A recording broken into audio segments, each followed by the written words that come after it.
Hello, hello. Welcome back to Let's Talk Ray Bradbury, the show here on Let's Talk Entertainment. We're going back to 2018. I've been trying to read and review each of the roughly 600 short stories written by the late, great Ray Bradbury. We're up to story number 250 today, which is also the 11th of 22 short stories in the 2009 collection, We'll Always Have Paris.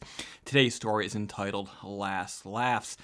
The way that this show works is that I do a brief synopsis of what happens in the story, sort of all the plot and the character, and then I sort of wrap up with just some thoughts and things about what it all means. Is it a good Bradbury story? What are the themes? Is it worth your time to read? So here we go. Today's story, Last Laughs. The narrator describes his friend, Andrew Rudolph Gerald Vesalius, as being a bona fide genius who has expertise in many different fields, including literature and poetry and public speaking and philosophy and all of these great things. And he describes how they met a while back, and this man, seeing some promise in his pulp fiction writing, was always sure to talk him up to people who he met, and in his lecturing and saying that, yeah, this is somebody who has promise who you should watch. Suddenly, Vesalius breaks off communications. He's seemingly missing, and our narrator tries to get in contact with him. He contacts his assistant, Blair, who claims that he's out of the country. But then late one night, middle of the night, he gets a call, sort of a weak voice from Vesalius, and he asks him to come over. So he goes over to his house. He rings the doorbell. He rings for 30 minutes, and there's no answer until finally Blair comes to the door and says, well, he's out of the country. He can't see you. He knows this to be a lie, so he goes around the back, and he finds his friend, Vesalius, and he is tied down by the feet to his bed. And he's speaking very weakly, and he claims that Blair wants to marry him. Yes, Blair wants to marry him. He wants to own him. He wants to be him. He wants to take his fame, and of course live also vicariously through his fame and fortune. The narrator has to figure a way to get him out of here without Blair knowing or without Blair being able to stop him. So he calls the paramedics, and they come and they rush him out the back. And there's a lot of nonsense, gibberish talking going on, this weird conversation about nothing and everything. But then there's finally something right near the end where he basically says, let's run away together and become pirates. And that's it, literally it, the end. So you may have noticed that this is a comedy. I'm not really sure, to be perfectly honest, what is going on here completely. Or if I'm meant to understand it. There are, in fact, stories like that where you're not entirely meant to understand what is going on. Sort of there is joy to be taken away from the absurdity of the whole situation. But there are some themes that are evident from my one reading of this story. One is the dark side of fame, people wanting what you have when you become famous.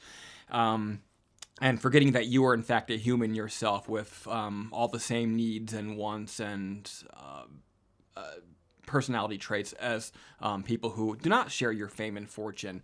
And I think people forget that. And so there's this dark side where fans can become obsessive with you and want what you have, and it becomes hard to trust people and to know who wants you to be your friend for what you are, for who you really are, versus wanting to take something from you. And I think that's the difference between Blair and our narrator. Our narrator has this friendship, but he doesn't ask for anything in return. He's basically glad what is given to him, and also his friendship and his time spent with this other man. There is a marriage theme in here, a gay marriage theme here, and I think that one of the themes here is that any type of marriage has some of the same relationship problems. It's not just men and women who have these fears and these misunderstandings in their relationships. I think that goes across the lines to all types of love, all types of marriage, all types of relationships. I think that is a theme here that is briefly touched upon. And then I think another big one is this thin line between genius and insanity. It's not clear how much of what happens in this story is really happening versus what Vesalius thinks is happening. We get no sort of clarification from Blair whether he wants to do any of these things that he's being claimed.